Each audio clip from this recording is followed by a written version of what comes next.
Now it's my great pleasure to introduce Brian Brandt. Brian works with American Farmland Trust with a focus on Ohio, Kentucky, and Indiana. He's worked on risk management tools to help farmers utilize best management practices, and he's also helped to develop ecosystem service markets. He's a farmer who grew up on a hog and cash grain operation in Ohio. Thanks so much for being here, Brian, and I'll turn things over to you. Thank you, Emily. Excuse me, very happy to be here this morning and excited to be able to present a little bit of information about the soil health case studies that I was an author for a couple, and then colleagues here at AFT also authored additional case studies. But also I'm really thankful that Steve Gould, John Macauley, and Dan Lane can join me this morning and talk a little bit about their experiences on their farms in implementing soil health practices. So I am going to share my screen here so that I can work through a few slides. I think everybody should be able to see my screen at this point. Let me just do a couple things here. I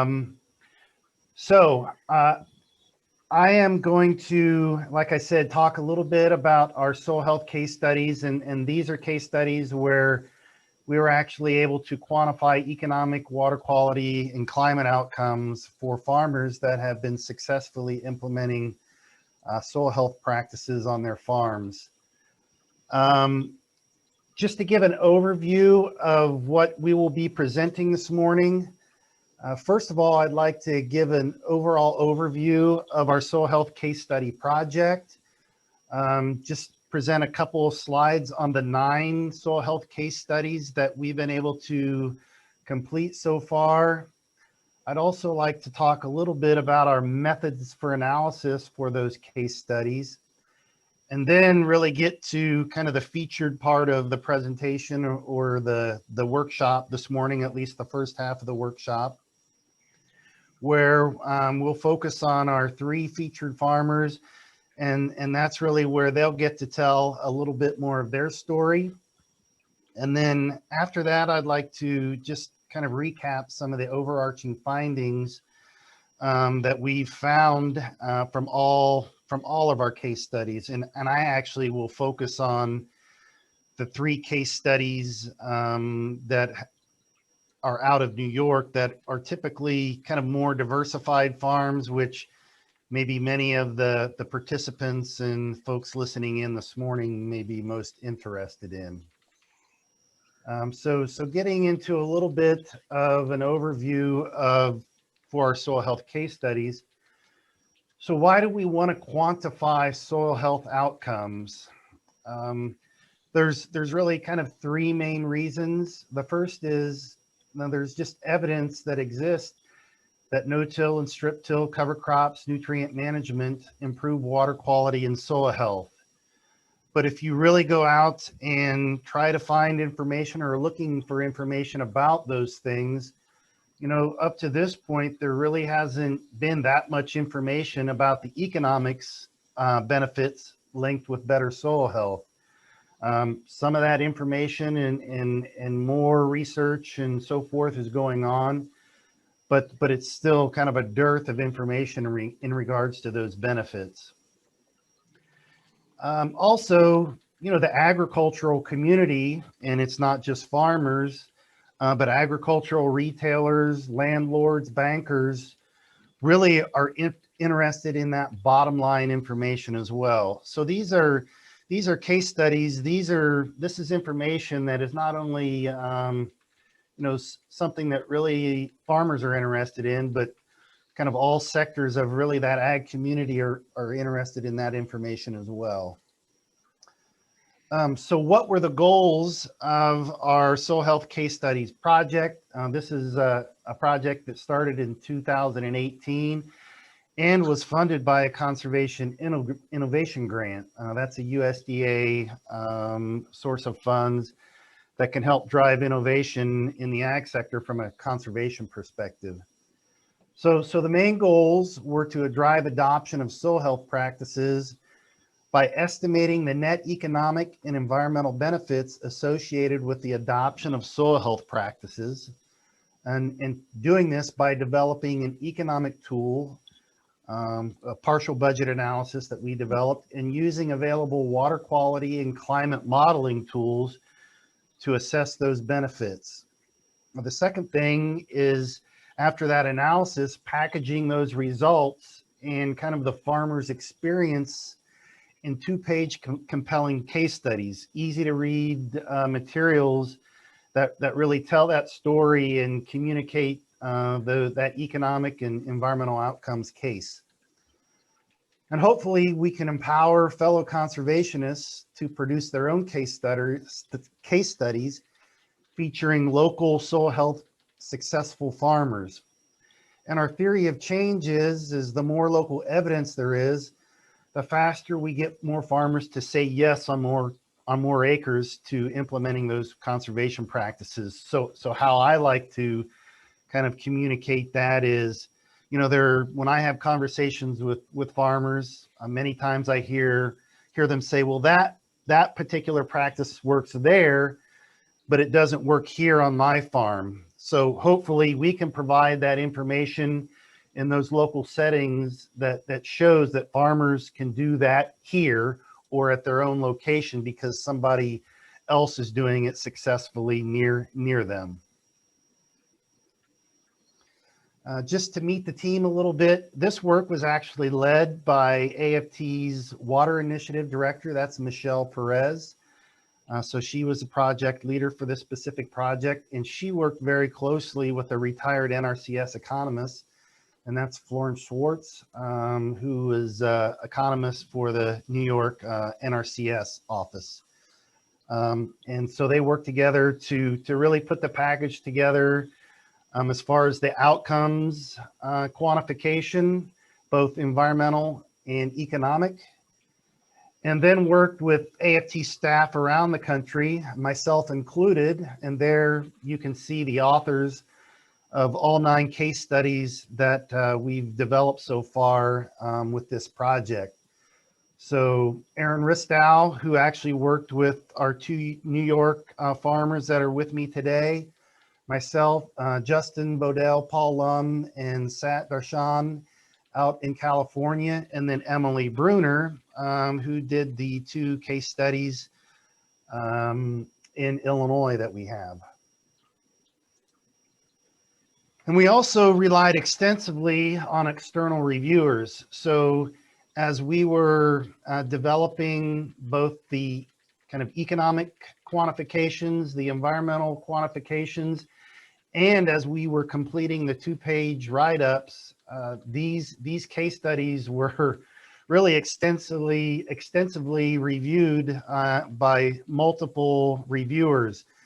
So we had reviewers that represented USDA economists, also soil health specialists representing NRCS, and then really university economists that represent many of the areas that we developed those case studies in. So for example, Brent Songen here at Ohio State University reviewed the case studies that were developed here in Ohio. And then as far as our environmental tools, we had Mindy Selman from USDA, and then both Matthew Sturmer and Mark Easter from Colorado State and ARS for the NTT and Comet Farm reviews. And so like I mentioned, we have now 9 complete case studies. We have 2 from California that cover almond production in California. We have 2 from Illinois with farmers that are growing corn and soybeans on their acres. 2 from Ohio, again, in a corn soybean rotation. And then 3 farmers in New York that are in more diversified row crop systems that also have animal and livestock production related to those farms. And you'll hear a little bit more about one of the Ohio case studies today, and then two of the New York case studies.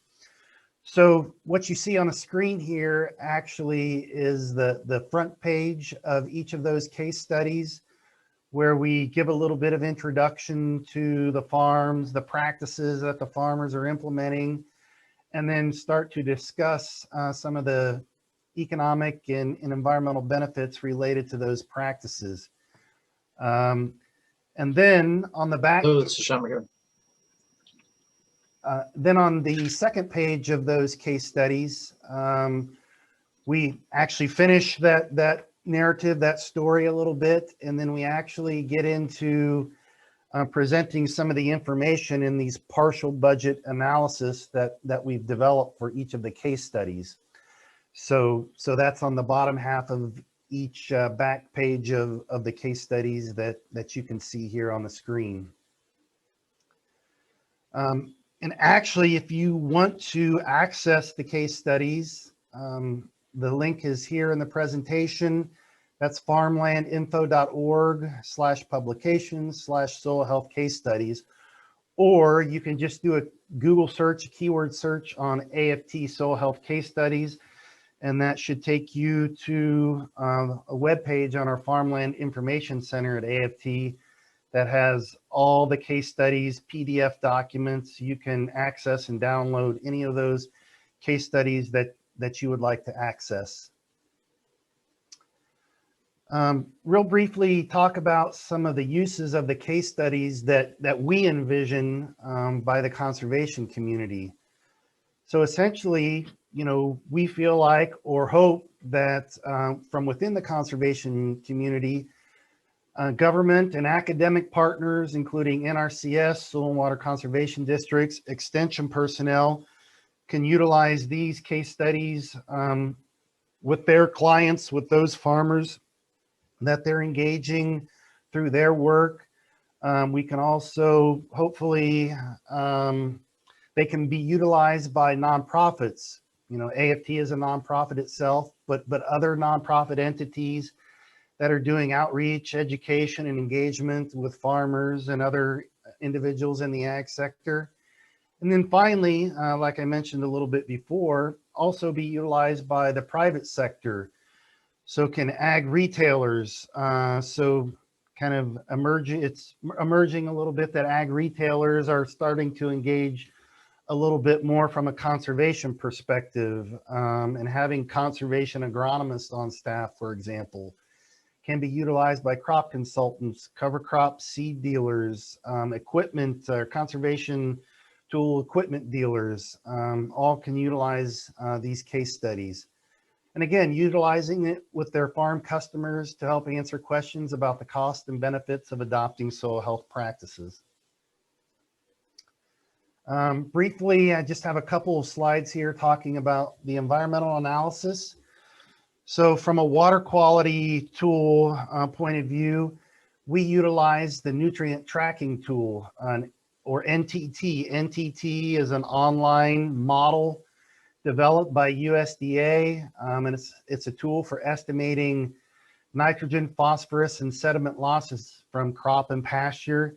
And so essentially what happens is you enter in a before scenario, so what may have been the farmer's traditional practice, and then you enter in an after scenario, so the practices that the farmer has implemented over time, whether it's no-till, strip-till, cover crops, etc. And then that tool essentially gives you the difference in those losses from the before scenario and the after scenario, and you can understand and get a sense of the benefits of changing those practices. And then you can also do that from a greenhouse gas perspective. So we used a tool called Comet Farm. Again, this is a tool developed through funding from USDA in conjunction with Colorado State University. And that tool is a whole farm and ranch carbon in a GHG accounting system. And what we do is we convert those estimates into a carbon reduction or a carbon, tons of carbon equivalent. So you'll see that a little bit when we get into some of the individual information for each of the farmers. And then also just a couple of slides that talk about the economic methods.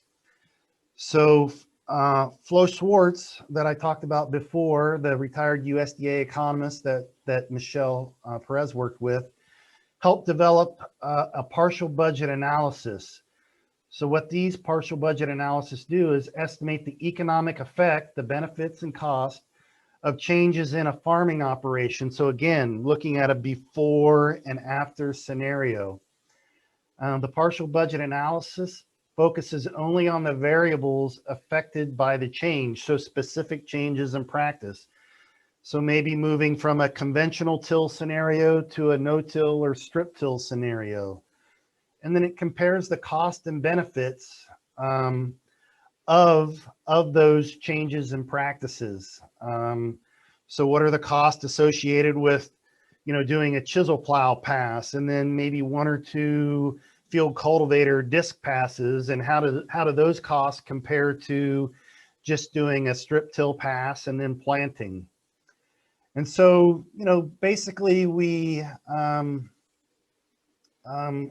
of closed in on several primary things that we wanted to understand as far as cost and benefits. So, we have machinery cost, fertilizer cost, pesticide cost, any yield impacts from changing those practices.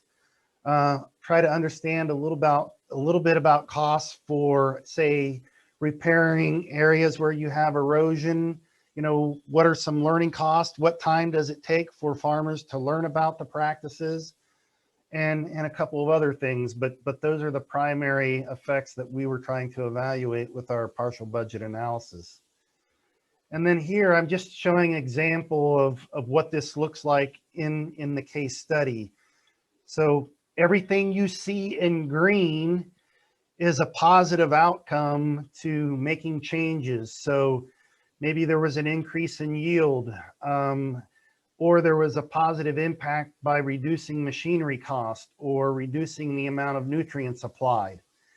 And then on the right side of the screen here, what you see in red, those are all items that would have had a negative impact from an economic standpoint on the farm operation.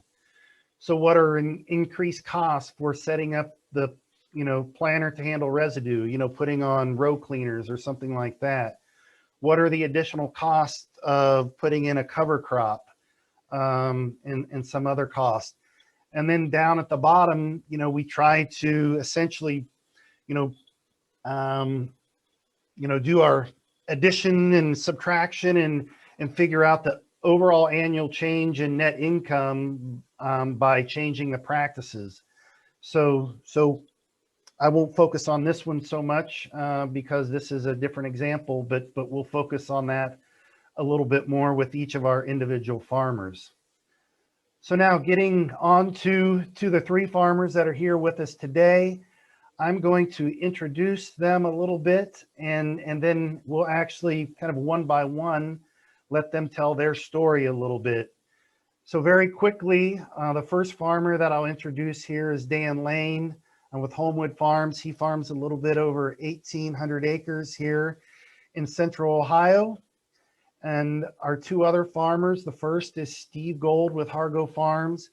He operates an organic dairy in northwestern New York, 450 acres in 5-year rotation, and he's implementing no-till cover crops and nutrient management. And then finally, John Macauley with the Macauley Farms. Looks like I have a misspelling there. Sorry about that. And he also farms in northwestern New York. And his case study covers about a little over 500 acres out of 1,100 acres in his operation. And he is implementing no-till cover crops and nutrient management. So now I will actually introduce Dan Lane. So again, he is based here in Central Ohio in Delaware County. excuse me. I am the one that authored his case study. So I'm going to introduce Dan. Thank you, Dan. And I would just actually like you to kind of start out with telling a little bit of information and maybe go into a little more in-depth information about your farm, you know, the practices that you have been implementing and have been trying and kind of learning about over the years that you started implementing them. And then we can kind of summarize some of the benefits and the costs that you've had in your operation. And in the next slide, we'll show that partial budget analysis, and maybe you can talk about some of those kind of gains and losses that you've seen in a little more detail. And then I'll actually kind of ask you maybe some specific questions. I have a few questions for you that may be helpful to share with all the attendees here today. And then we'll do that for each of the individual farmers here. So Dan, please tell your story a little bit. All right. Well, thank you very much for having me on today. I always like sharing my story with farmers and you know, trying to conserve the soil and spend less money, obviously, on fertility and our inputs, so they can be successful farmers. And you know, the margins have been pretty tight in farming here the last, well, probably ever since I've been in farming. It's always been tough. So you know, as far as managing those inputs and trying to raise a crop that obviously will make you money, and a healthy crop. So basically, I started strip tilling and banding fertilizer in 2000. Met a fellow up in Michigan by the name of Ray Rawson that was doing it, and you know, just he was having some really good success with the way he was doing things and raising crops, the corn and soybeans mainly, and some wheat, and the yields were you know, way over mine and the average in the state, really. So he created a line of equipment and was a real innovator in agriculture and did a lot of different things. So he was all about banding, putting the nutrients where it needs to go for the plant to utilize it most efficiently. And of course, you know, farming on my size operation, you know, it's a couple $100,000 investment each year in fertility. And so when I was handed the reins to the farm, more or less, you know, I thought, wow, I need to really figure this out. And the fertility thing, because obviously it's a huge part of what I do.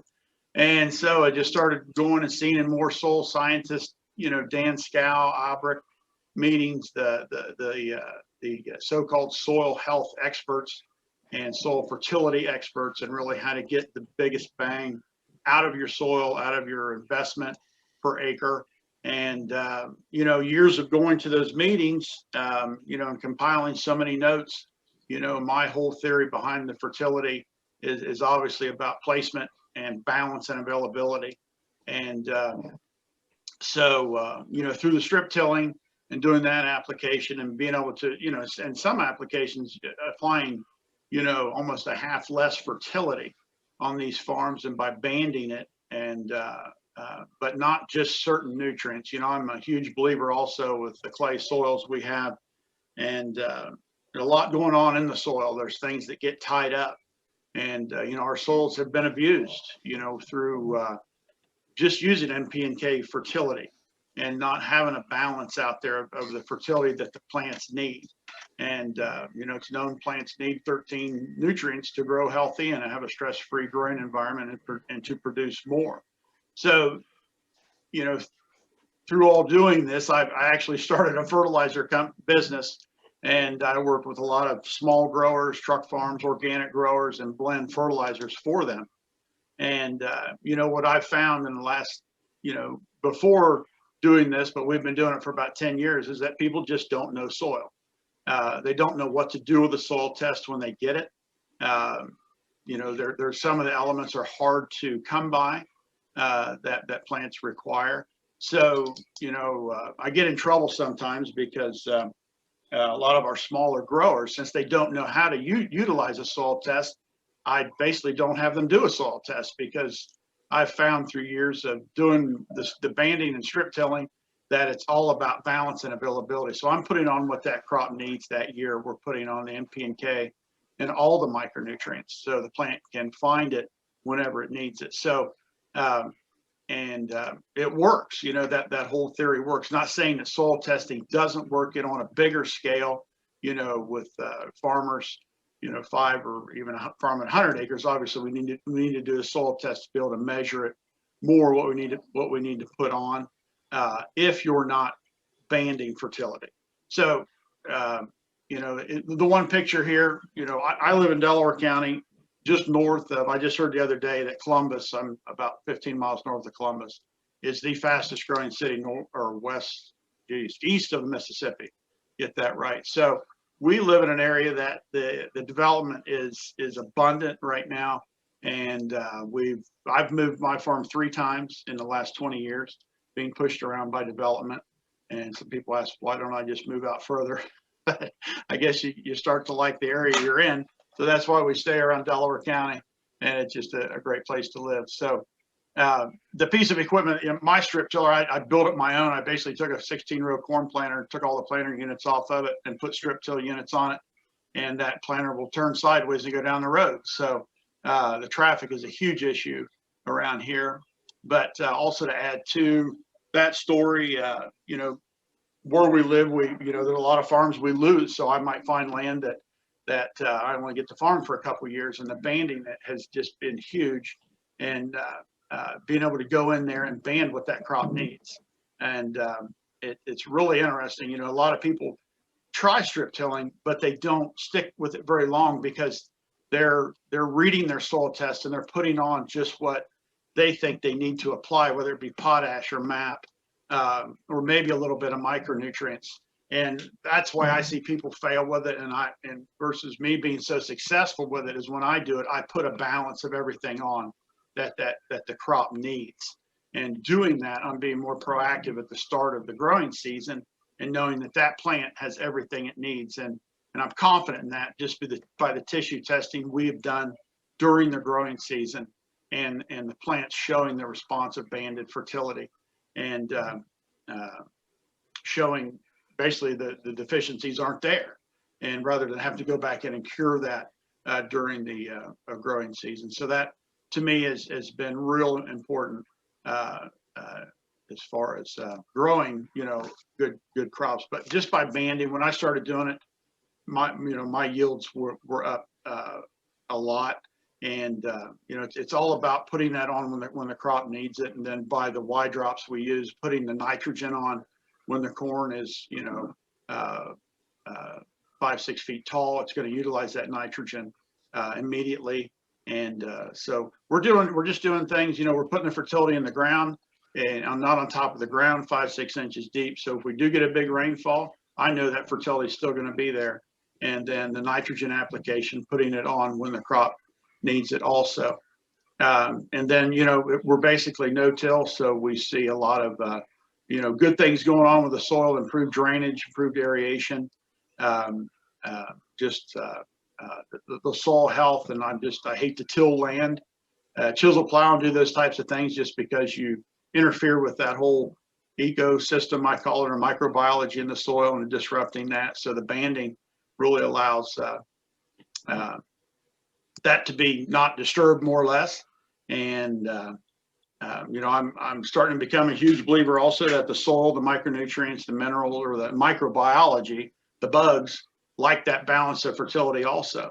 So if we can put everything in that zone where that plant's going to grow and feed the microbiology, and you know, we're utilizing humates, and you've always been a big believer in calcium and potassium. Those two are the big drivers between top end yield and now boron and zinc also. You know, every pass we do go over the farm with the sprayer, we're spraying boron. That's a big one. All of our soils here in Central Ohio are low in boron, and zinc, you know, is a microbiology. The bugs in the soil absolutely love zinc. And so just things that like that we're learning, you know, and I've learned with strip till. You know, I'm on the Soil and Water Board here in Delaware County, and they've had the test stations, I guess they call them, that in the creeks, you know, and And when people spread phosphorus fertilizer and you get a big rain, you know, some people don't believe it, but it goes in the creek when it's laying on top of the ground and there's really no other place for it to go. When you have an excessive rain, they get washed off. So I like to know with my fertilizer dollar I spend, it's in the ground and it's going to be where the roots are, where the plant's growing.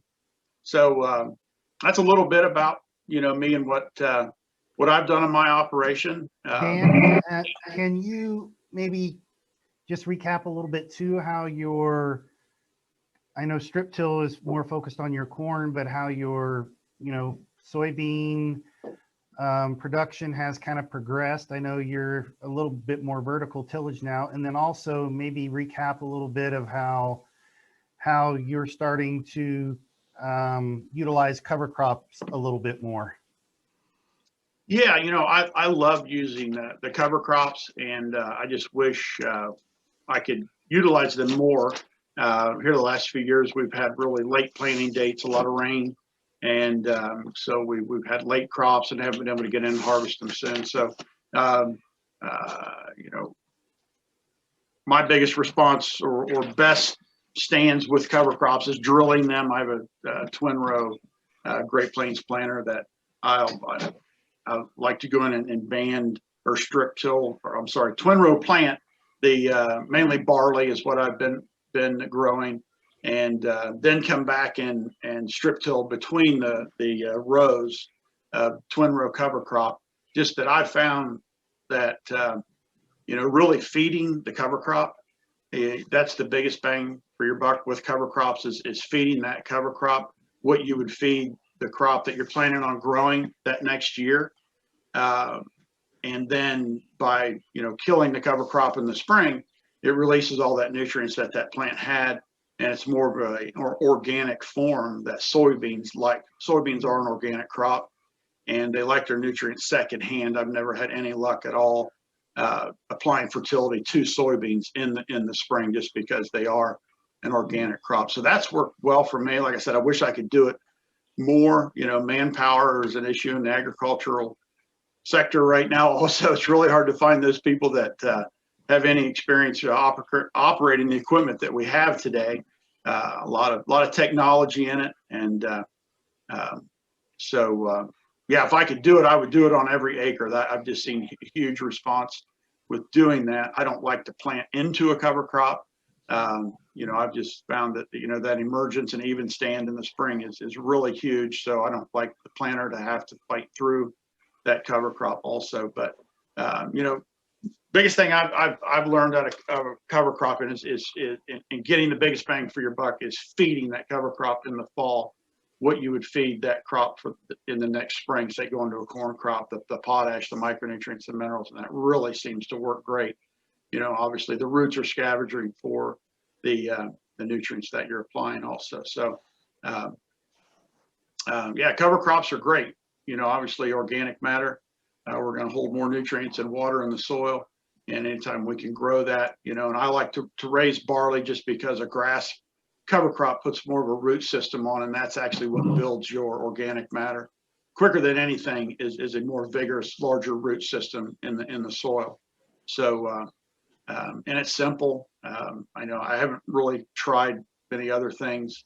I've tried some radishes and things like that, but I just seem to get the biggest results from a grass crop like a barley or a wheat, and oats also. They're fairly cheap and plant pretty easy. Really quickly, I'm going to just recap some of the numbers we found through the case study, and then I'll advance the slide, and then we'll see kind of some of those individual categories where Dan found some, you know, gains and where he had some costs that kind of sit behind these general numbers. But you can see here the annual benefits that Dan has seen on his 1,800 acre operation. Actually, you know, if you look at the pluses, they add up to about $174,000. But if you look at some of the increased cost, you know, that's almost $72,000. And when you do the math, kind of the net profit for Dan has been in the range of $100,000 per year, $56 per acre. Or if you look at return on investment, that's 142% return on investment.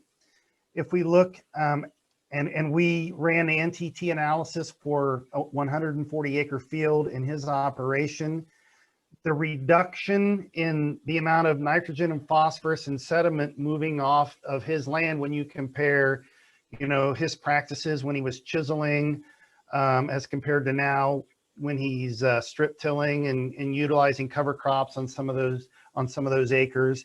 We see a 35% reduction in the amount of N lost, the 84% reduction in the amount of phosphorus lost, and then really 100% reduction in the amount of sediment lost. And these are on, and this particular field is a pretty flat field. So it's really not a field that's subject to a lot of erosion risk, but still, we are seeing reductions or modeled reductions in potential losses off of those farm when making a change.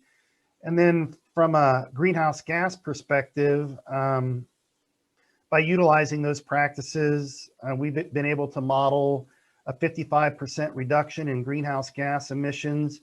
And that's the equivalent of taking 7.5 cars off of the road. So if I can go on to the next page, here we can kind of see the green and the red, the benefits and some of the costs. And maybe Dan, you can just maybe provide a little bit more detail on some of these areas where you've seen, increases in income, and then, where you've seen additional cost in your operation, and then kind of how that all adds up to a benefit for you. Yeah, well, I mean, the costs have obviously come down on fertility. We're using a little bit more micronutrients and minerals, but now I'm able to cover a lot more land with a 40-foot strip tiller versus running a chisel plow. So there's a huge fuel savings, wear and tear on equipment, and I can do that past spring or fall. And we've changed that up a little bit just with the weather that's been affecting us. Short falls, it seems like, since we get a late start, and then the wet weather. So we're running everything through the planter now, banding everything still. So I haven't used the strip tiller here. Well, just didn't use it last year just because of the weather. So the nitrogen application, they call them Y drops, where we're applying the nitrogen when the corn needs it. There's been a definitely increase in yield by doing that.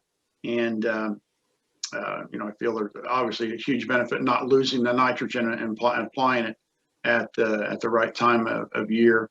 And so, really, when you look at this, we're decreasing the amount of passes across the field, less fertility, really by a third of what I'm applying. When I plant my corn, I shoot for that 250 bushel corn yield. We don't normally get that because Mother Nature rarely cooperates with us. But that's what I like to apply. And then, I know if it doesn't get used, it's in a dry form, so it's going to be there for the soybean crop the next year. Put a little bit of extra on. So really, it's pretty simple. Really, I feel my program, with the less wear and tear, not having to have as much equipment, the decrease in fertility costs, the amount of P and K and nitrogen that I'm applying, and just being able to put it on at the right time. And again, the numbers on the cover crops is hard to really get a good solid hold on, just because I haven't been able to do it here the last couple of years, just because of the weather. We're thinking about switching to earlier maturing soybeans. Actually, we're doing that this year, going to shorter soybeans, shorter season soybeans, so we can hopefully get out at least more in September and get cover crops in, get the most growth from them. Couple questions for you, Dan. I know when we were sat down and had our interview, it's hard to estimate kind of what you think the yield increases are to your practices. You know, we don't necessarily have side-by-side trials, but you indicated a, you know, fairly significant yield increase by doing the banding, by strip tilling, and having that appropriate environment, you know, for good production. You know, I guess, what was your basis for, you know, how do you kind of delineate or make understand the difference between what's just general yield advances and what is the benefit in yield from the specific practices that you think have really helped increase your production? Yeah, you know, it's more been through the corn side of things, where I really see in an uptick with the corn yields. And you know, I was at a meeting one day, and the guy was talking about growing corn, and he goes, you know, you guys look at this corn plant, and you're trying to produce 200 bushel corn, and you're putting enough fertility on to do that, but you forget about this huge factory that's growing that ear of corn, and that would be the corn stalk. And so I had already gone out, and like scenario, I applied 100 pound or just 100 pound of MAP and 100 pound of potash. And, you know, that was all I was doing, was banding that and side dressing corn with a colder injector system, you know, and seeing, you know, consistent 200 bushel corn from doing that.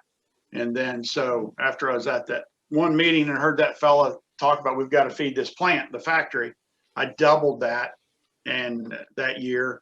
And, you know, that was 2018. I mean, you could have grown corn on a rock, I think. And, you know, we just had phenomenal yields. And that was the first year I saw 300 bushel corn on my farm. You know, it didn't take a whole lot of tweaking there, but still, when you look at the numbers of the phosphorus and the potassium, it's still only half the amount that plant actually needs to grow and produce that much corn. So that was a huge eye opener for me and really a game changer. And so it worked. So we make a pass, try to make that pass with the strip tiller first. And I like to get out there earlier in the fall. Just, I'm a huge believer that nutrients and micronutrients has to be in that band and broke down early, so the plant can utilize that early, because the corn plant really defines its yield early at that 4 or 5 leaf stage. And I know it's there, and it broke down, and that plant can utilize that. So, you know, those are significant numbers. Granted, you know, that year was a banner year. This year we did the same thing, and we were planted late. You know, we planted corn June 8th, you know, but it was still 230 bushel corn off of that fertility. So, and again, this is through no soil test. I don't even do soil testing anymore. I band what that crop needs, what I feel, you know, works, and I you know, figured those things out. You know, it can change some years, but you know, as I'm doing this, utilizing the soil, some of the cover crops, and you know, I'm starting to use a lot more humates now. I'm starting to see good results with that product. 50 pounds an acre of humates, and you know, that's a chelator, and it makes things more available. And when you blend it with the fertility, it allows it so it doesn't get tied up. Plus, it's the microbiology in the soil loves it also. So, you know, and on the soybean side of things, you know, last year I was broadcasting some potash and some humates and some gypsum on the soybean crop after spreading a ton of lime, and saw great results with that. Again, I'm big on potassium and calcium and sulfur. That's why I like to use a lot of gypsum also, pelletized gypsum. It's immediately available, and the microbiology and things in the soil like that product also. You know, we're seeing huge things with sulfur. We used to get it free in the atmosphere through acid rain, but with some of the coal burning power plants and those types of things, we don't get that free anymore. So sulfur is a huge deal in agriculture right now, and seeing huge responses from an application of sulfur. And so, yeah. Yeah. Just one or maybe one more question, and then I want to move on to our next individual. But can you just maybe briefly either in relationship to kind of, utilizing strip till and kind of cover crops. And I know you mentioned one or two things, but what have been some obstacles that you really had to overcome, whether it's been strip till or trying to introduce more cover crops into your operation as well? Yeah, again, the cover crops is just the weather. We tried flying them on, it just doesn't work. Inconsistent weather, you just don't get enough stand. Of course, dealing with dry fertilizer and banding fertility, everybody used to have a dry corn planter on their farm and they banded, their nutrients, and it's extra work. So, the dust and just the augers and different things, liquid is so much easier to do. And people have just pulled away from using the dry fertility. So it makes life a little more hectic in the spring sometimes. But, I don't feel I've got any more expense than anybody else, and that's why I like a dry product. I know once I band it and it's in the ground that it's there. And, the tissue tests are proving that what we're doing is working. And so, yeah, it's more work and more wear and tear on equipment, really. Dry fertilizer and the dust, it's hard on equipment. It rusts out. You really got to be on top of things to prevent that from happening. And but to me, it's really the only way to go. I mean, we've seen MAP prices almost double here, phosphorus in the last month, potash also. So I am so glad I'm doing what I'm doing, because I know that I can still, maybe cut my rates more and still get a good yield from what I'm doing. So if I wasn't doing it, I'd hate to have to think that I've got to go, put on all the 1030 40 through the planter, and it's just gone through the roof, the prices, but the corn prices are allowing us to do that still. I mean, we can put the nutrients on we need, because corn's almost $5 now. So all right. Yeah. Well, thanks, Dan. I'm going to move on here to our next farmer. I want to make sure. Yeah. Ryan, I'm sorry to interrupt, but I think we had talked about maybe taking some questions in between folks, and it looks like there's quite a few questions in the chat for Dan. If we could take a few of those now, okay, that would really be helpful. Sure. Dan, we do have quite a few questions for you here. Thank you for your presentation. Sure. We have a couple questions here related to soil testing and how you're choosing what you're applying. So it sounds like from what you said that you're not soil testing annually at this point. Is that right? That's correct. Right. And then in terms of how you're applying those nutrients, are you doing that based on removal rates or based on total plant uptake? How are you estimating what you're banding? Yeah, total plant uptake, what that plant needs, what I feel the farms can produce. I've got some farms that I know, we've got them all systematically tiled. It's good black dirt. In any scenario, it's going to produce 200 bushel corn. And then I've got some that is, has houses right beside it, and the developers knocking on the door that I know will only produce 170 bushel corn. So that's how I look at the total removal rate, and basically most of these farms subtract a third less is what I'm going to apply when I band. So most of the time when I'm banding, we're putting on at least 400 pounds per acre. So that's what it is, a lot of extra work. But, once I get it on, it's done.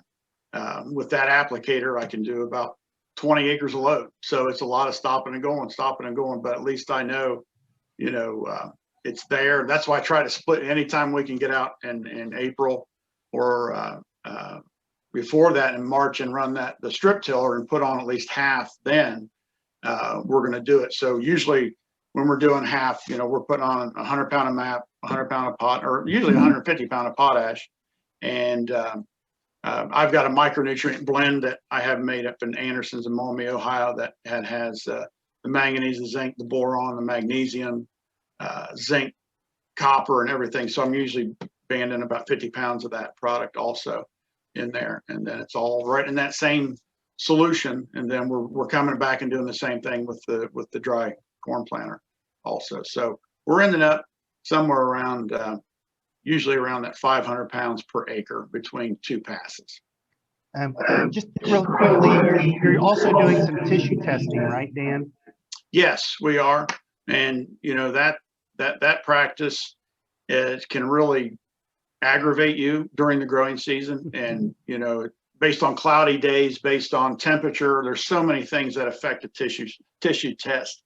You know, we've watched them and analyzed them, you know, and some things that it would say it was short on, but you know, come to the end of the season, and that plant has shown these deficiencies, but when the combine's still registering, you know, between 250 and 300 bushel corn in our area without irrigation, you can't put that much, you can't put more nutrients on than that. You're just, you know, to me, because Mother Nature is going to trump any practice you're doing anyway. Great. If I can ask some more questions here, Dan. There's a question here about how do you know that the income increase was due to the yield increase was not mainly a result of the fertilizer increase? Well, I do believe that it, you know, obviously was a result of the fertility increase the year, you know, between when we saw our first 300 bushel corn, there was no question that was due to a fertility increase. But still, the numbers are far less than what, you know, say if you did do a soil test and you had to apply, you know, what the soil tests say and how much potash you would have to apply to grow that high yielding corn, and phosphorus also, because my soil tests are really rather low. They're, you know, and I don't like to build them just because I live in an area there, you know, in 5 years, half the ground I farm could be gone. And so that's where the banding works out so much for me. And, you know, it's just being able to decrease your rate so much. And, you know, I don't talk to a whole lot of guys, farmers don't give a whole lot of information on really what they're applying, you know, what is their cost per acre, you know, but I know usually my cost per acre is, I try to keep it under $200 an acre with my total fertility and my nitrogen application. So I feel that's pretty efficient in what I'm doing, and not having to go out and build these soils and spend a whole lot more money on P and K fertility to get them to the levels I feel that it would take to grow that type of corn. Thank you. What time of year are you doing your tissue testing on your? Yeah, we start, you know, at a young stage, but more, you know, I want to see what's going on with that corn before it starts to actually produce the grain. And, you know, through ear fill and pollination, that's the most critical time, is that uptake at that time. So, you know, and still the numbers come back low sometimes, you know, but magnesium is always a big one. Potassium is always such a big one to get into the plant. That can be an issue also. You know, I just think a plant, due to the weather, its growth stage and what it's doing, that it's drawing different elements at that time. And if it's not needing a certain element, obviously I feel it's not going to show up in the tissue test. So, you know, I don't want to say tissue testing is a waste of time, that you can learn from it. You know, basically I use it to just see what you know, the dollars I've invested before I plant and while I planted is showing up. But, you know, the big one is obviously what the combine says at the end of the season. There, you know, there's just some technology, and I'm not a technology guy. There's just so much money that can be spent, you know, on tissue testing, obviously, and through soil testing and through grid sampling and those types of things. And I know those guys are, you know, they're raising good yields, but, you know, they're putting so much fertility on to do that when you're grid sampling and broadcasting fertilizer. But again, my soils and my area that I live, I just don't want to build my soils that much, because again, they could be gone. And so, yeah, that's a little bit on that. Dan, one final question, which is a clarification of what you were sharing about the way you get fertility to your soybeans. So there was a question about how corn prefers its fertility versus soybeans. Could you just walk us through that briefly once more? Yeah, again, you know, corn, it's a grass crop. You know, just like our lawns, when you apply nitrogen to your lawn, you know, instantly you see it green up. Corn's the same way. And So, and soybeans, you know, just being more of that organic crop, and liking their nutrients secondhand from other plants or root systems or organic matter, they just seem to perform a lot better. You know, we're finding out, you know, still guys are doing foliar applications to their soybeans, and they always need that one organic element in there, whether it be, you know, a sugar or a humate. You know, the humic fulvic acid are really big right now, that addition to a foliar feeding program, just because the plant recognizes it more as something it can utilize, and so that has been real popular now. And so yeah, again, you know, I haven't run a couple of years ago we were running different pop-ups and things on our soybeans, and you know, I like to actually vertical till my corn stalks in the spring, just because, again, I feel things get tied up, and the soybean crop is going to need most of those elements late when they're filling pods and putting pods on. So I feel when I work my corn stalks into the soil in the spring and get some dirt on top of them, the microbes and all the things are going to break those down. They're going to be available right when that soybean crop needs it at pod fill. And but I feel if I do it in the fall, it's going to break down, and then it's going to get tied up in the soil also. That's why I think the humates and some, you know, lime applications, you know, most of my soybean ground, I just go and spread 1,000 pounds of lime every year. It doesn't take long to do it. And then I like to apply ammonia sulfate and humates in there, and some potash also at ammonia sulfite. A sulfate is a acidifier, so it's going to break things down and make them more available. And the humates, again, it's an organic form, and it helps release, the ammonia sulfate helps release, along with the humate, the calcium in the lime you spread. So you know, it's a lot of kind of organic things going on there with just the ag lime that we get from the quarry here locally, and then you know, I get the linternite humate out of North Dakota, trucked down here, and it's not real expensive, and usually 70 pounds an acre costs me about $13 an acre. So, but it's a great, you know, humates now, or the humic fulvic acid thing, are really big right now, and I know guys that have used just that product alone, and haven't used any P and K for years, and see their soil tests just keep going up and up and up. So that's one we're really working with now. We've left strips in the field where we put 50 up to 100 pound of humate on with our broadcast spreader, just to see if that's true. Because if that's true, you know, that's huge. And you know, as far as really that phosphorus uptake, you know, if we can really increase the microbial activity in the soil, they're the ones that really activate the phosphorus in the soil, make it more available to the plants also. So we're working a lot with that too, just trying to cut our P rates back, and using more sugars and humates on the planter, and strip tilling those also. So, and we don't have good phosphorus levels on our farm. They're really low. So, and it's working, and not, you know, the soil tests we do, our phosphorus levels are good. It's there. Thanks so much, Dan. We'll go ahead and pass it back to you, Brian, for our next case study. All right. Thanks, Emily. Our next farmer is John Macauley with Macauley Farms. So I will just introduce John and actually allow him to kind of start telling his story as well. You can see his information on this slide here, and I'll just let him start. So I'm just gonna, excuse me, I'm just gonna give a quick overview of how we got where we are now. 1936, my great grandfather started our farm. He did a lot of tillage, just like everyone else, not knowing that he was destroying soil structure, soil life, and releasing carbon out in the atmosphere. That's like 72 years of just doing complete destruction to our soil, and not really knowing he was doing that.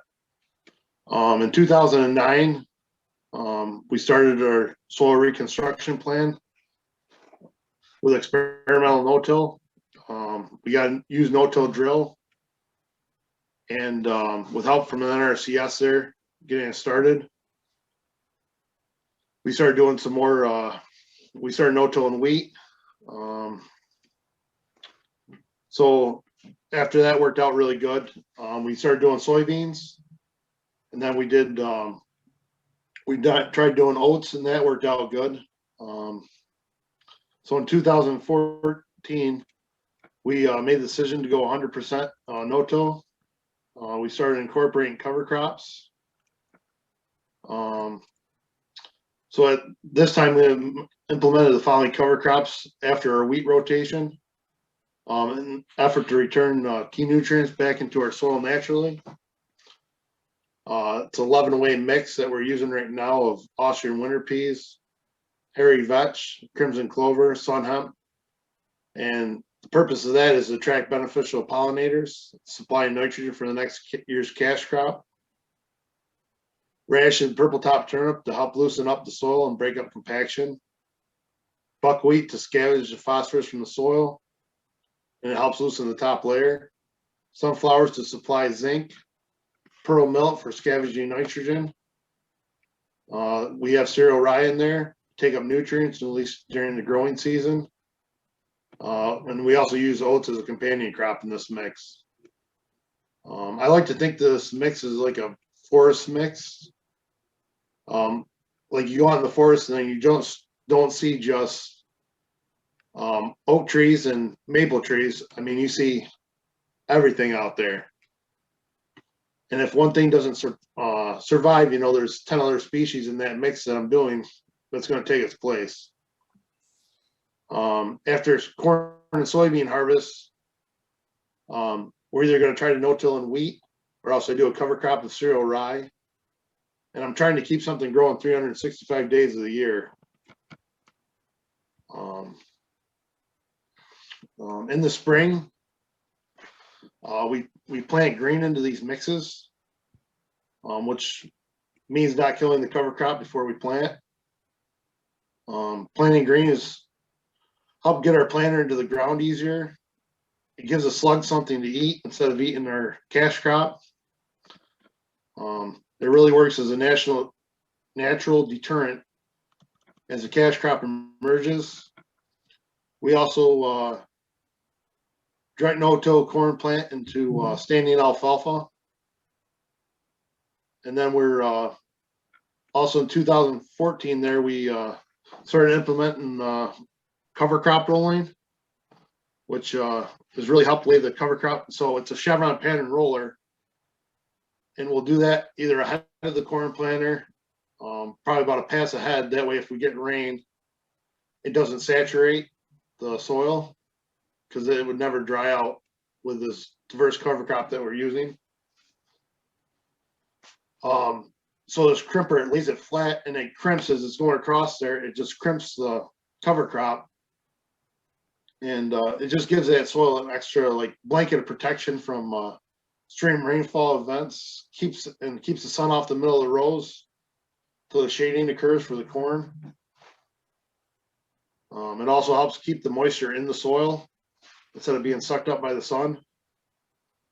It suppresses weeds.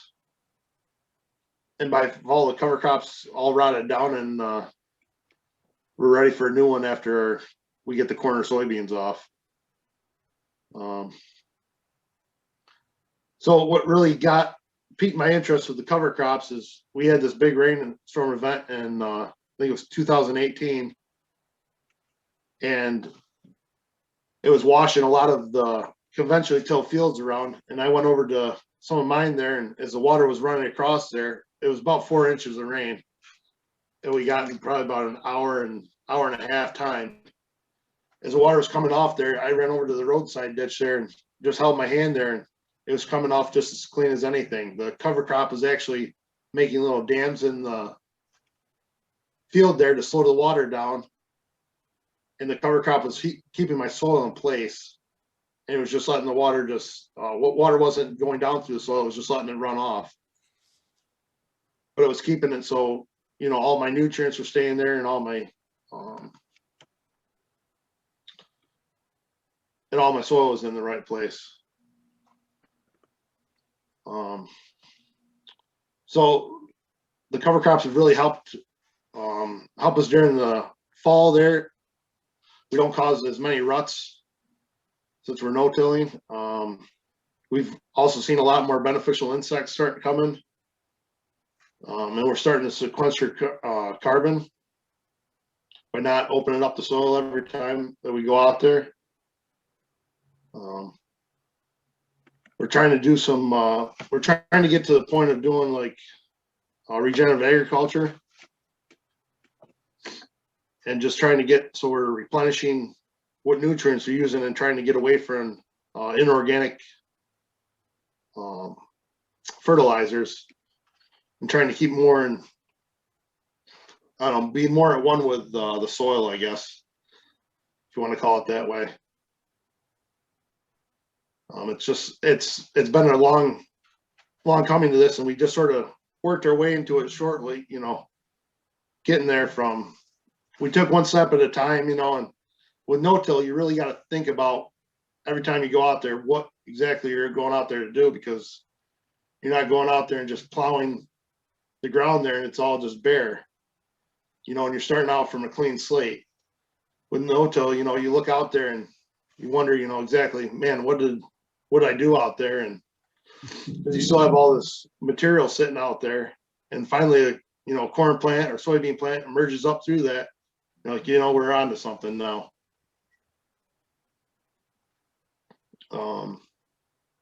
John, can I really quickly just kind of recap some of your kind of numbers here as far as what came out of the case study? And this actually goes back to 2018. And then we'll advance a slide and maybe you can kind of get into some of the particulars about, you know, some of the, you know, economic benefits and costs that you have in your operation.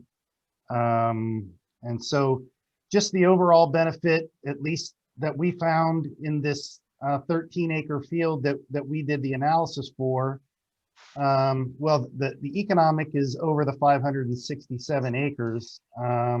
And then the NTT and Comet results is for one particular 13-acre field. But, you know, we've seen revenue benefits, or you've seen revenue benefits of over $43,000 and had, you know, seen increased cost of, you know, $18,500. But the overall net profit was $25,000 for your operation, or $44 per acre. That would be 135% return on investment. And then for your one field that we did the analysis, you know, there was a 72% reduction in N loss, a 90% reduction in phosphorus loss, and a 99% reduction in sediment loss. And then looking at the GHG emission reductions, you know, a 69% reduction and the equivalent of taking 10 cars off the road. But your individual kind of partial budget analysis gives a little more detail on those you know, kind of individual benefits and cost tiers. So maybe you can just kind of recap some of those individual things that you've seen on your farm. Yep. So, I mean, before we were just doing the conventional tillage there, we were doing 3 passes of one of plowing. And we plow in summer, fall, and on the springtime. And then we got rid of that pass. After we got it plowed, we were disking it. You know, maybe once, maybe twice, depending on what it looked like. Column mulching. And then we were going in there and planting. So we took all those passes right out of the equation there when we started going all no-till. We weren't picking up. I mean, there's still a couple stones that the planter will kick up in that we do go out there and pick, but it's really ceased printer down to nothing now.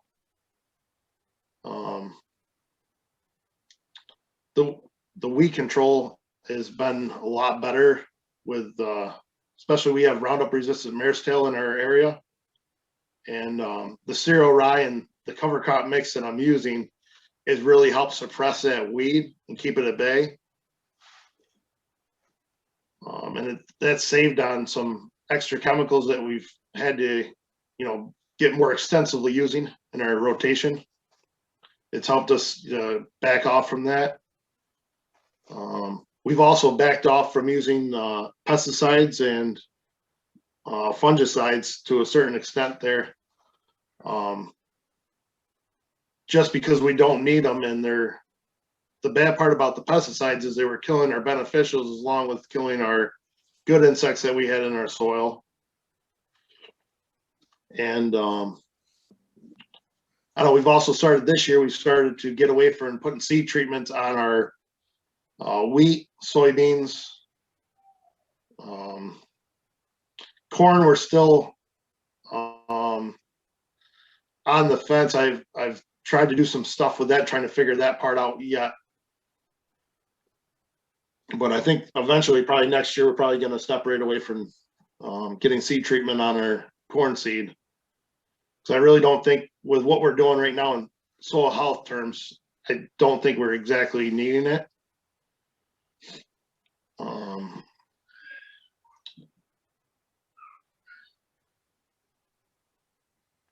I know that we've also started to, I don't know, redo the machinery cost. I mean, that was sort of an expensive to get into this process there. We had to put row cleaners on our corn planter, and we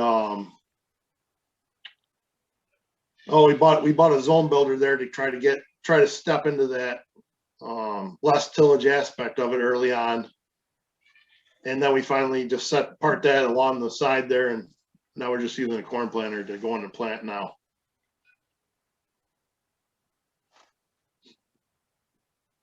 And then can go to the cost side there of the partial budget analysis, and maybe just talk a few things, maybe talk a little bit about some of your increased costs for cover crops, something like that. Yeah. So for the herbicide cost part of it there, we've had to go up to one more application of herbicide there, and it really just like a burn down pass, and then we come back and do a pre is what we started doing on our soybeans and on the wheat. So that's cost us a little bit of money to be doing that way. So for mixing our cover crop seeds there, what we've done is we get all of our cover crop seeds in bags, and I've got a plastic hard box, they call it a pro box, and that holds about 50 pounds of seeds in it, 50 bags of seeds, sorry. So we'll take the top off of that because it splits in half. We'll pour in each sort of amount there, and we're not really precise on how we do it because it's just sort of a cover crop. We take that with a loader there, put it over top of a gravity flow wagon, open it up, and it sort of mixes itself as it's going down in there. We had to buy a portable cement mixer to mix inoculant with the legumes that we have in our mix there. I do with the process that we're on, there's always, what's next? What can we do next to improve our bottom line? So I do spend a lot of time looking on YouTube or just different podcasts and stuff like that to try to figure out, where's the next step that we can do to save money and save time on trying getting there. So that's sort of the total increase in costs there, I guess, that we got, besides, some of the other stuff we bought for the, corn planter, like residue managers. We use a Martin 15-inch spike wheel with an anti-wrap shield on it for when we're going into these taller cover crops. And all right. And then before we get into questions from our attendees, maybe you can just tell me a little bit about, some of the barriers or what are some obstacles that you really had in adopting the no-till and maybe the planting green. So at least on your farm, what are some obstacles you've had to overcome in regards to that? So some of the obstacles that we've had are like when we get a really dry weather spell like we did the beginning of this planting season. It was the cover crop sucked up a lot of the moisture, so it took some to get longer to get out of the ground. And on the clay knolls, the moisture there, it got sucked out pretty fast there, and the seed germinated, but it just dried off. The tails of the seed just dried right out. And but for the most part, I mean, as long as in the fields that we've been doing extensively this practice on, they really shined, and it really didn't phase them as much once we got that cover crop rolled down and crimped and planted into it. And then I don't know, some of the other obstacles we've had, we started out planting wheat as a cover crop because we were very afraid of cereal rye, because we do about 200 acres of wheat a year. And everybody told us, you know, that's going to get right in your wheat. You're going to have a real big problem with that. And I don't know. So the problem with the wheat was it wasn't getting tall enough. And even though we went and roller crimped it to try to knock it down, being so short, it would just stand right back up. And then it would do a shading effect on your corn. So when the corn came out of the ground, it was this spindly little corn. And once the corn got up past that wheat, it did fine. But it just that point there was just it really sort of took some of the yield effect out of it, because we cut a field in half there just to try to do a test plot of our own to see what the yield difference was there. And we lost I think it was about 15 bushels the acre, just because that corn couldn't get up fast enough past that wheat to do it.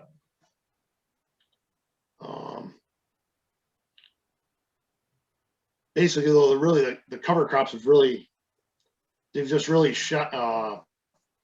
I mean, they're expensive to do it, but they really, I can really see a benefit in doing it out there. The soil is a lot more forgiving, and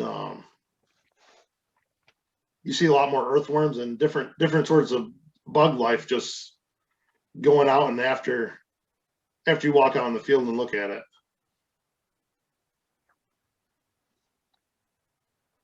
Julie, are there any questions from the audience? Yes, thank you.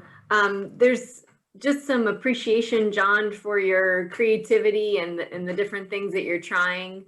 I particularly liked your forest analogy on the cover crop mix, so thank you for that. Yeah. There's some questions about your process. So there are two here. One is about, did you crimp after planting, and another, did you burn down after crimping? So could you walk us through? Yep. Thank you. So with our crimping, we're trying to keep in front of the corn planter, but our roller crimper is only 15 foot, and it's a 3-point hitch, and our corn planter's a 12-row 30-footer. So my dad's going about 8 miles an hour with the roller crimper, which is sort of crazy to be going that fast. But we got to cover that much ground because the corn planter's going about 3.5 miles an hour. So my brother's always on top of my dad planting in the field. So every once in a while we do get ahead of, the corn planter does get ahead of the roller crimper. If my dad's doing something with the animals or something like that, we'll just go in there and plant it. And then my dad will come back and he'll roller crimp during the rest of the day if we can't get ahead of it. So what I like about, just keeping that cover crop green is there's something there for, all the pest insects, like the slugs and stuff, they're just eating that. Our burn down program, I'm waiting until after we roller crimp it to go in there and burn down. I've had pretty good luck with that. I'm just doing a 1-pass system on my corn.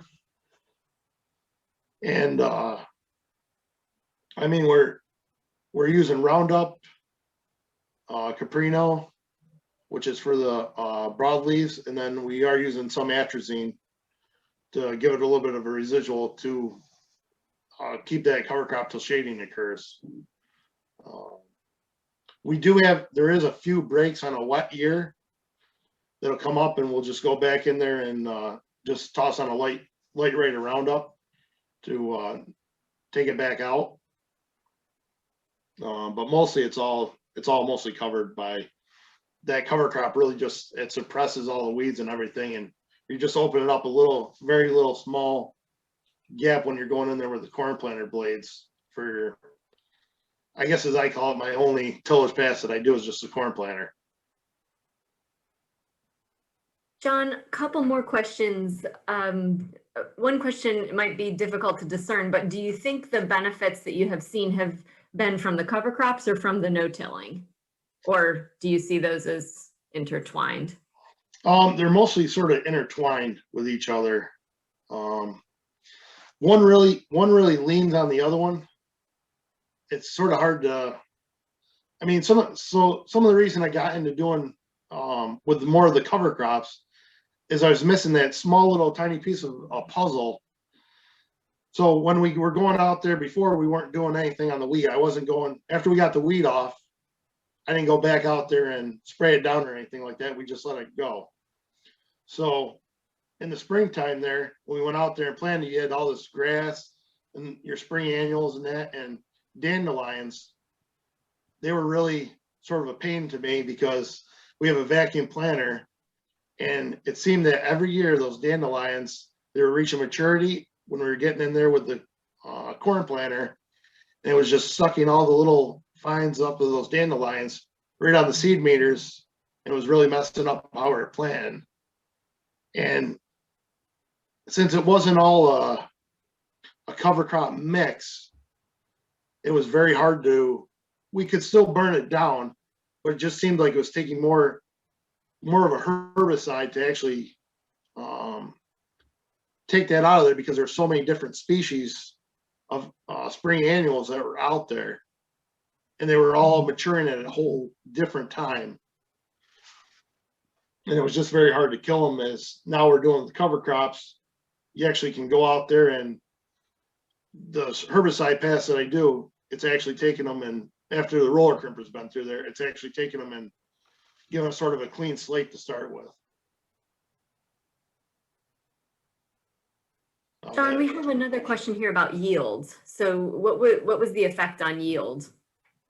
So that's sort of a tough one to say, because my dad, he sort of just, so when I got to the farm there in 2005, when I went on full time with him there after I got out of college, my dad's typical program was listen to what your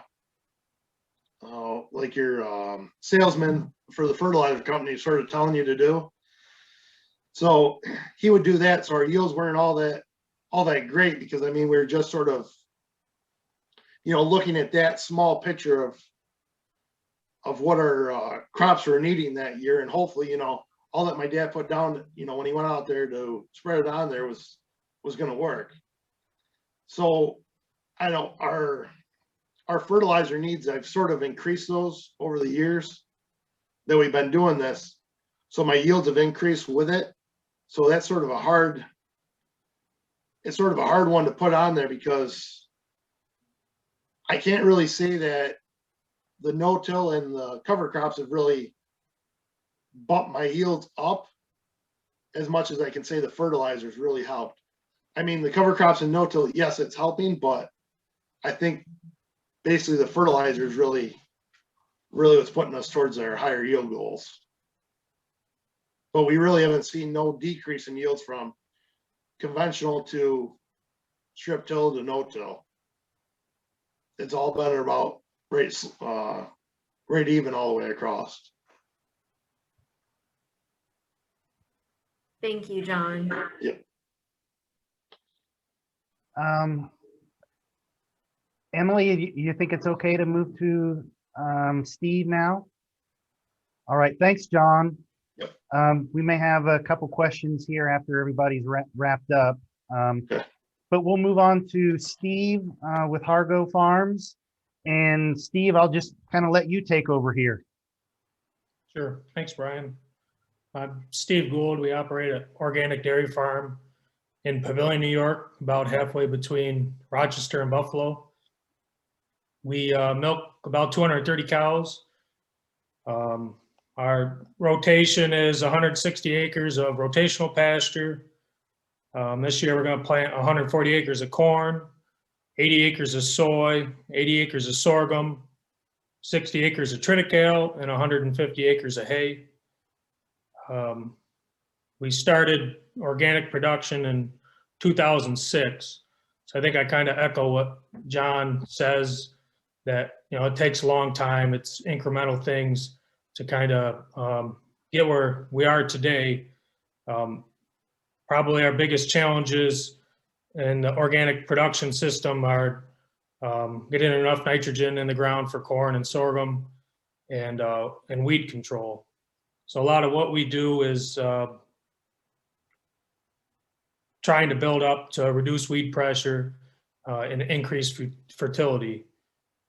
For our corn ground, we like to split apply manure in the fall and the spring, about 10,000 gallons in the fall and 10,000 gallons in the spring. We've gone to entirely manure injection. That helps us utilize our manure as much as we can.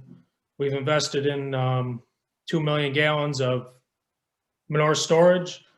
So we're storing all our winter manure and putting it all on in the spring, and storing all our summer manure and putting it all in the fall. And that really has been a big benefit to us, being able to have that manure availability and being able to inject it into the ground. As far as tillage, we're very much still conventional tillage.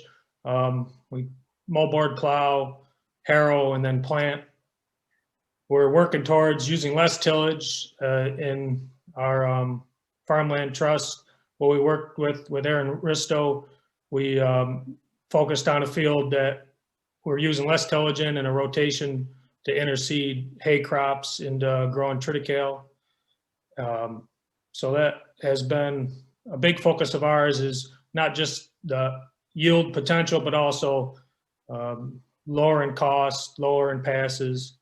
But it is something that takes a while. Our typical rotation is 3 years sod, 1 year corn, 1 year soy. From the soy, it either goes into sorghum or goes back into corn for a year.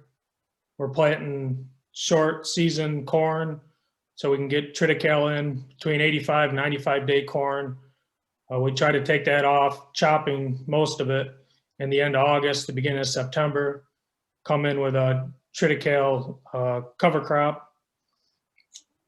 After the triticale comes off in the summertime, we use an oats and peas mix, no-tilled in, manure injected, no-tilled in oats and peas, and we'll take that off in the late fall for forage. We currently have been experimenting with interseeding it in the spring into that cover crop mix for a hay seeding as well.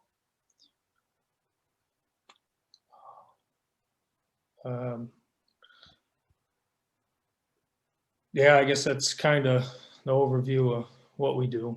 All right, well, let me just quickly kind of recap, at least in the case study, the benefits that you've seen, and then we can move on to the partial budget analysis, and maybe you can give a little bit more detail on what's shown in the partial budget analysis. And then I might have a question or two for you, and then we'll probably have some questions from the audience as well. So in relationship to your operation, when you did your case study with Aaron at AFT, you saw benefits in the range of $30,000 over the year, some increased cost of $26,000 with an annual kind of net profit of just shy of $5,000 or $11 per acre. In your operation, that would have been, an 18% return on investment. So obviously, the benefits you've seen don't necessarily aren't as much as some of the other case studies, but nonetheless, you're still seeing some benefits. If we look at the NTT results and and one particular 10-acre field, we have modeled reductions in nitrogen and phosphorus in sediment, 41, 39, and 29% respectively. And then, the change in the rotation and the operation on your farm, seen GHG emissions reduced by 158%. And on that 10-acre field, that's like taking one car off the road. So, we can see the partial budget analysis for your case study. So, maybe just talk a little bit about some of these numbers and how they relate to kind of what you're doing and changes that you've made. Yeah, I think probably a lot of the savings is just from reduced tillage passes. What we're looking forward to do with interseeding the hay was taking advantage of the winter kill effect in killing weeds. So if we can get a good cover crop of triticale growing in the fall time, the winter comes through, kills the weeds, we can go right in and no-till in the hay seeding, and we have a pretty decent hay stand come. We'd chop off that triticale for forage, and then right away we'd have a decent hay seeding. So I think a lot of that, maybe the savings is there, some from tillage, but from managing the farm and time-wise, that rotation worked a lot better for us. Doing your work maybe in the fall when you have less to do. On a dairy farm, and you're trying to take off hay, trying to get manure on, trying to get corn in, trying to get soy in, the less you can do in the springtime and spread it out more over the year has worked a lot better for us. I think just cover crops in general, we see a lot better weed control on fields that we get dense covers on in the fall. Going to shorter season, corn has given us more seasonality to get the triticale on. And then when it comes in the springtime, when you have something growing, you can get on there quicker, putting manure into the ground. And likewise, tillage is get on there quicker with the tillage. When you have something green soaking up the manure, you put 10,000 gallons of manure to the acre, you got to wait for it to go into the ground. You can't fall right behind it. So cover crops has helped us manage our manure quite a bit better. And that particular partial budget, I think, reflects mostly the machinery savings and time savings interseeding into a growing triticale crop. And the triticale you mentioned, that is going in after you take off more of your early season hybrid corn. That's correct? Yeah, that's correct. We got a 1560 John Deere no-till drill, and as soon as we can after chopping, we come right in and we plant that. Yeah, and then again, I'll repeat the same question that I asked both Dan and John. In relationship to the changes you made, you added in the triticale in doing some, no-till after the triticale comes off, and kind of introducing some cover cropping. What are the obstacles that you've had to overcome to be successful in making those changes? Yeah, I think most of it's machinery investment. To get a cover crop in, you got to move so much faster. So, invest in the machinery, invest in the time, being able to move at that kind of speed, to get it in well and get it well established. We went to grow in shorter season stuff because we needed more time to get the kind of growth we want to see on the triticale in the fall. So I think that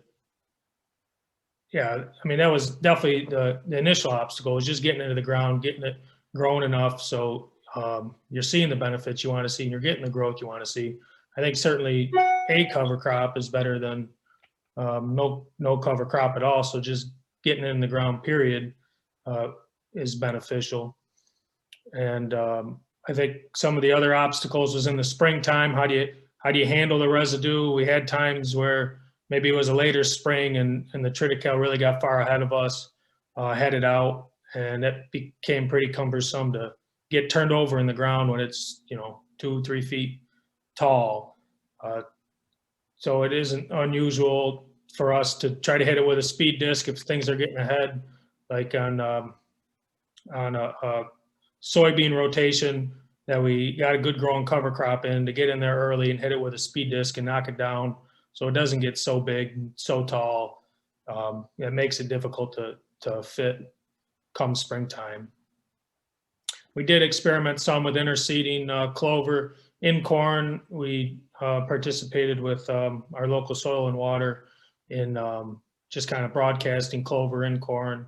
So there was some learning curve with that, getting a good stance and or a good stand in the middle of the summer with the corn. That was a challenge, and that really didn't work out well. Our best luck was getting the corn off, planting a variety that we can get off early, and coming there in the middle of September, no tilling into it.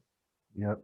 And one other question, I know you still do, a significant amount of tillage, but, have you noticed any changes in how your soils are reacting, performing, in kind of changing rotations and adding in some cover crops and so forth? Like what have you experienced in changes, if any, in your soils and how they respond? Yeah, I think soil health is something we focus on with a sod rotation, and I think it's pretty well known that first year corn after sod is always the best corn.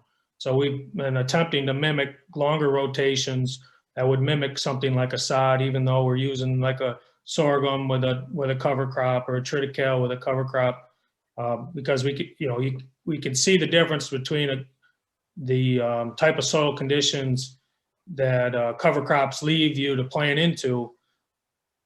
So I guess that's the biggest thing, is that root growth and keeping things covered, keeping things green, feeding those cover crops with manure, just better soil to plant into in the springtime. Even using tillage, we see that where the cover crops are, better germination, better stands, just better weed control. Julia?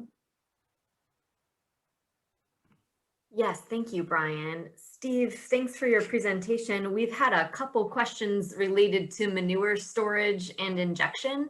Can you describe your manure storage for us and break down kind of injection costs versus spreading costs? Our manure storage is a 2 million gallon concrete circular manure storage.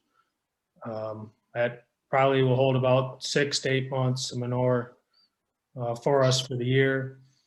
As far as injection cost, I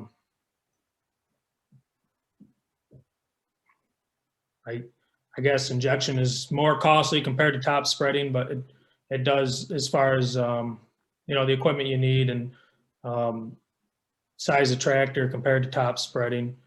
We use it's just a 5-shank injector behind a 5,000 gallon Husky spreader. It's pictured there in the cover page of the study we did with American Farmland Trust. We can get up to probably 12,000 gallons the acre in the slot. We try to inject all the manure into the ground, leaving very little manure on the surface. We do as much of it as we can. We run a 4,500 gallon nurse truck to the spreader, and what we can't get done, we do hire a custom manure injector or manure spreader to do, and they bring in a couple different trucks, and they have a larger spreader and larger injector unit. But I think they're like $140 an hour for a truck, or $120 an hour for a truck, and probably $140 for manure injected. Thank you. We had another question about one of your line items in the positive effects spreadsheet, which was the elimination of rock picking. What change allowed for that? Just less intensive tillage, running a speed disc instead of a chisel plow or a mobile plow brings up less rocks. Thank you. That's all I've got for now. Anything else in closing, Brian? No, that's that's pretty much it. You know, obviously each of them have, you know, much different operation, and they're trying to achieve kind of different goals. And you can see how they're implementing things on their individual farms that you know, help them achieve their goals. I think it's been really informative for us in working through, you know, the case studies. I think one thing, you know, as I listen to the stories, and being a farmer myself, I think farmers are always tweaking things a little bit. So it's hard to represent all those things in you know, in one short case study. So, you know, and these case studies are now 2 years old, and John and Steve and Dan are moving on to, you know, additional things that they're trying to implement and experiment with on their farms. So, you know, it is hard to kind of represent the whole picture of the tweaking and the changes that farmers are continuously making. But at least, you know, with their stories, you can get a sense of what that process is and what they're trying to accomplish. So that's really it. Well, thank you, Brian, and thank you to all of our presenters this morning. I think that, you know, these partial budget analysis case studies are really impressive in terms of the return on investment of some of these practices, but it's definitely always so valuable to be able to hear directly what people are doing, what some of the questions you asked, Brian, about some of the challenges as well as some of the successes that folks have seen on the ground. So thank you for that. There's still a lot more for the rest of this morning's presentation, and I'll tell you more about it when we come back